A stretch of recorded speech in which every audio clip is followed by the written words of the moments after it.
+1 computer applications are focus area last chapter 10 IT applications. അപ്പോൾ ഇതുവരെ എന്നെ ഫോളോ ചെയ്ത് വന്നവർക്ക് അറിയാൻ പറ്റും നമ്മൾ ഇതിനു മുന്നേയുള്ള എല്ലാ ചാപ്റ്റേഴ്സും ഈ ചാനലിൽ അപ്ലോഡ് ചെയ്തിട്ടുണ്ട്. അപ്പോൾ ആ പർട്ടിക്കുലർ ചാപ്റ്റേഴ്സിൻ്റെ ഫോക്കസ് ഏരിയ ഇനി കാണാത്തവർക്ക് ഈ ചാനൽ നോക്കിക്കഴിഞ്ഞാൽ അത് ഈസിലി അവൈലബിൾ ആണ്. നമുക്ക് ഈ ചാപ്റ്ററിലെ ഫോക്കസ് ഏരിയ പോർഷൻസിലേക്ക് നോക്കാം. E governance, types infrastructure, E business, E learning, ഇതൊക്കെയാണ് നമ്മുടെ ഫോക്കസ് ഏരിയയിൽ വന്നിരിക്കുന്നത്. നമുക്ക് ക്വസ്റ്റ്യൻസിലേക്ക് നോക്കാം. What is E governance? Which are the types of interactions in E governance? അപ്പോൾ ഇ ഗവേണൻസ് എന്ന് പറഞ്ഞു കഴിഞ്ഞാൽ ICTയുടെ സഹായത്തോടു കൂടി സിറ്റിസൻസിന് ഗവൺമെൻറ് സർവീസസ് പ്രൊവൈഡ് ചെയ്യുന്നതിനാണ് ഇ ഗവേണൻസ് എന്ന് പറയുക. അപ്പോൾ ഈ ഗവേണൻസിൻ്റെ ലക്ഷ്യം എന്താണെന്ന് വെച്ച് കഴിഞ്ഞാൽ ഗവൺമെൻറ് സർവീസസ് പബ്ലിക്കിന് കൃത്യമായിട്ടും കറക്റ്റായിട്ടും ലഭിക്കുക എന്നുള്ളതാണ്. ചില E governance വെബ്സൈറ്റ്സിൻ്റെ examples dhckerala.gov.in, itmission.kerala.gov.in, edistrict.kerala.gov.in. അപ്പോൾ ഈ സൈറ്റ്സ് ഒക്കെ എടുത്തു കഴിഞ്ഞാൽ നമുക്ക് വേരിയസ് ഗവൺമെൻറ് സർവീസസ് ഇതിൽ നിന്ന് അവൈലബിൾ ആയിരിക്കും. Types of interactions in E governance. First one, G2G, government to government, G2C, government to citizen, G2B, government to business, and G2E, government to employees. ഈ പേരും കാര്യങ്ങളും കൃത്യമായിട്ട് ഓർത്തിരിക്കുക. Second question, explain E governance infrastructure.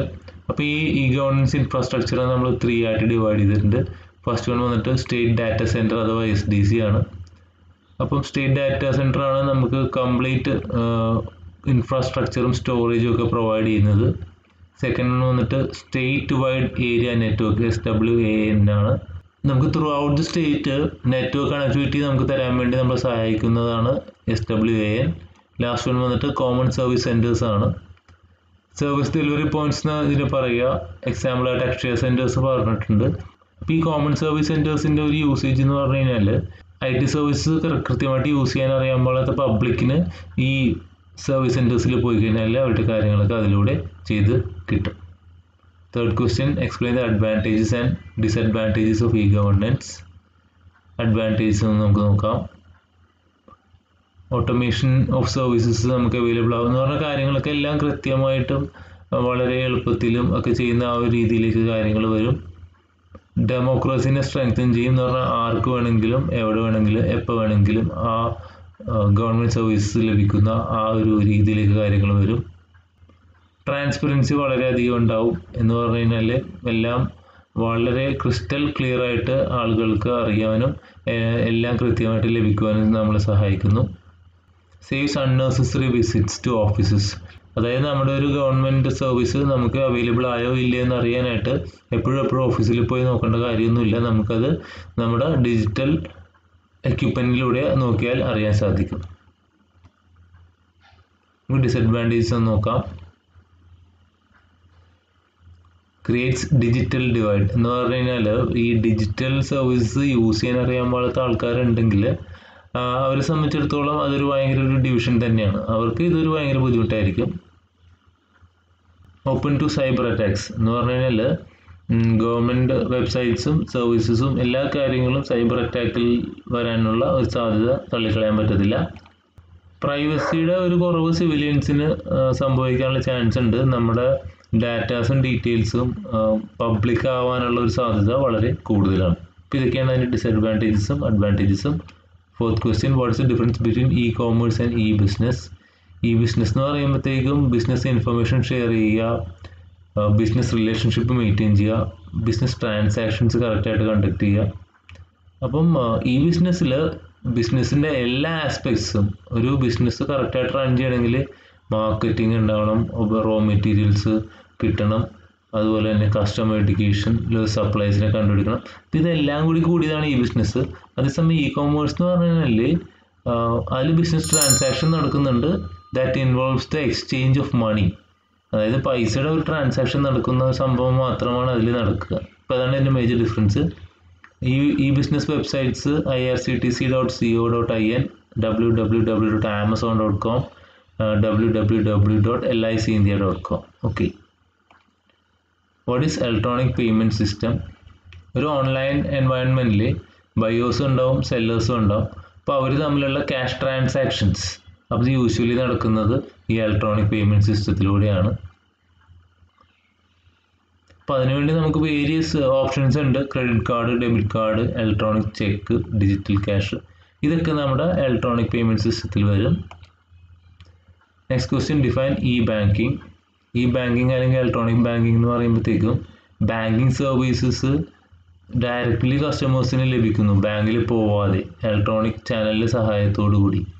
അപ്പോൾ മിക്കവാറും എല്ലാ banking ഫെസിലിറ്റീസും നമുക്ക് വീട്ടിലിരുന്ന് തന്നെ ചെയ്യാനുള്ള ഒരു ഓപ്ഷൻ വരുന്നു.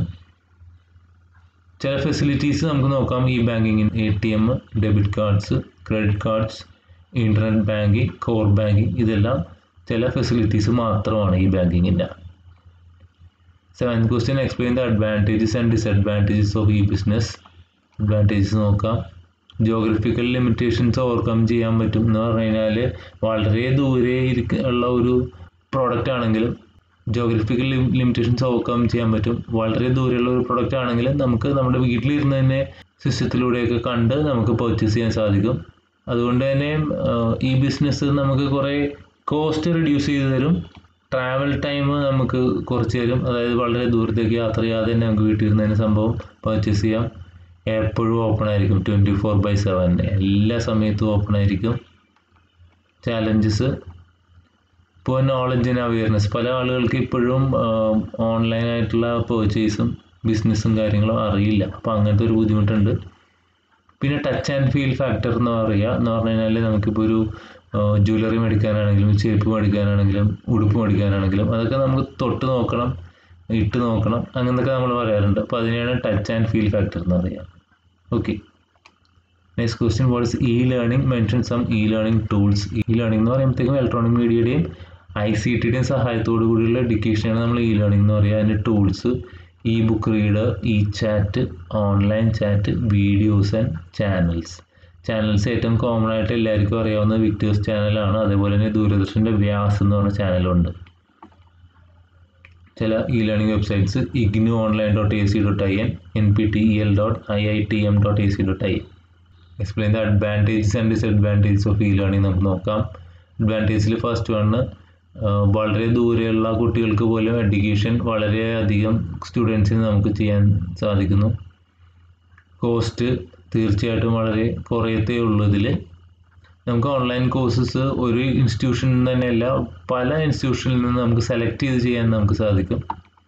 സമയവും സ്ഥലവും ഒരിക്കലും ഇ ലേണിങ്ങിന് ഒരു ബുദ്ധിമുട്ടേ അല്ല. Disadvantages, face to face contact നമുക്ക് ഒരിക്കലും ഇതിൽ കിട്ടില്ലല്ലോ. നമ്മൾ ചിലപ്പം ഫോണിലൂടെയോ അല്ലെങ്കിൽ TV-യിലൂടെയോ അല്ലെങ്കിൽ ക്യാമറയിലൂടെയൊക്കെ ഇരിക്കുന്ന നമ്മളെ സ്റ്റുഡൻറ്റും ടീച്ചറും തമ്മിൽ കാണുക. അപ്പോൾ ചില ലേണേഴ്സിന് ഇൻട്രാക്ഷൻ കുറവായതുകൊണ്ട്, അതായത് നേരിട്ട് കോണ്ടാക്റ്റ് ഒന്നും ഇല്ലാത്തത് കൊണ്ടിട്ട് തന്നെ അവരുടെ ആ പഠനത്തെ അത് ബാധിക്കും. പിന്നെ അതുപോലെ തന്നെ ലാബ് വർക്ക് ചെയ്യാനായിട്ട് എപ്പോഴും ഈ ലേണിങ് ഭയങ്കര ബുദ്ധിമുട്ടായിരിക്കും. ഇനി നമുക്ക് focus area based previous years questions and answers നോക്കാം. First one, write any 3 advantages of e business. 3 marks നമ്മൾ ഓൾറെഡി കണ്ടു. 2 challenges for implementing e governance. E ഗവേണൻസിൻ്റെ ഡിസഡ്വാൻറ്റേജസ് ആണ് 2 challenges എന്നുള്ള രീതിയിൽ ചോദിച്ചിരിക്കണേ. അത് 2 മാർക്ക് ക്വസ്റ്റ്യൻ ആണ്. ഇ ലേണിംഗ് ഭയങ്കര ഇമ്പോർട്ടൻ്റ് ആണ് എഡ്യൂക്കേഷൻ ഫീൽഡിൽ. അതിൻ്റെ 3 അഡ്വാൻറ്റേജസ് ആണ് ചോദിച്ചിരിക്കുന്നത്. നമ്മൾ ഓൾറെഡി ഡിസ്കസ് ചെയ്തു. It's 3 mark question. Benefits of E governance, അപ്പം ഡിസഡ്വാൻറ്റേജും ചോദിച്ചിട്ടുണ്ട്, അഡ്വാൻറ്റേജും ചോദിച്ചിട്ടുണ്ട് ഇ ഗവേണൻസിൻ്റെ. Name any 3 e learning tools for enhancing learning process. ഇപ്പം നമ്മൾ കണ്ടു ഇ ബുക്ക് റീഡറും അങ്ങനെയുള്ള കാര്യങ്ങളൊക്കെ. അപ്പോൾ ശരിക്കും പറഞ്ഞാൽ നമ്മൾ ഡിസ്കസ് ചെയ്ത ഇതിൽ നിന്ന് ഏത് ക്വസ്റ്റ്യൻ വേണമെങ്കിലും ചോദിക്കാവുന്നതാണ്. ആക്ച്വലി എല്ലാത്തിൻ്റെയും ജനറൽ ഐഡിയ അറിയുകയും അതുപോലെ തന്നെ അഡ്വാൻറ്റേജസും ഡിസഡ്വാൻറ്റേജസും ഒന്ന് നോക്കി വെക്കുകയാണെങ്കിൽ നമുക്ക് ഈ ചാപ്റ്ററിൽ നിന്നുള്ള എല്ലാ ക്വസ്റ്റ്യനും ലഭിക്കും. So we are coming to an end for the focus area of computer applications. എല്ലാ ചാപ്റ്റേഴ്സിൻ്റെയും ഫോക്കസ് ഏരിയ പോർഷൻസ് ഡിസ്കസ് ചെയ്തു. അപ്പോൾ വളരെ കൃത്യമായിട്ട് നോക്കുക, പഠിക്കുക. All the best. Thank you.